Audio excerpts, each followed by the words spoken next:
Every morning, I used to open my laptop and spend the first 30 minutes just figuring out where I left off. Multiple projects, multiple clients. 100 things half done. Sound familiar? The problem isn't the work, it's the overhead. Remembering what's urgent, what's blocked. What you said you'd do yesterday, that mental load is quietly killing your output.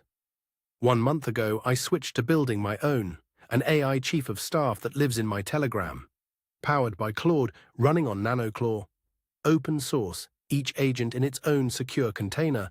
I message it like a person. It operates like a system. Every morning, briefing done before I ask, tasks prioritized, reminders set. Throughout the day, any idea I have, I just send it.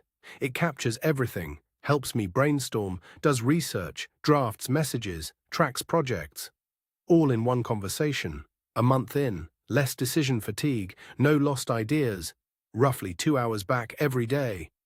Not from working less, from thinking about the right things, at the right time. This is AI in practice, real systems, real results. Subscribe and I'll show you exactly how to build this yourself. Next up, the full architecture step by step.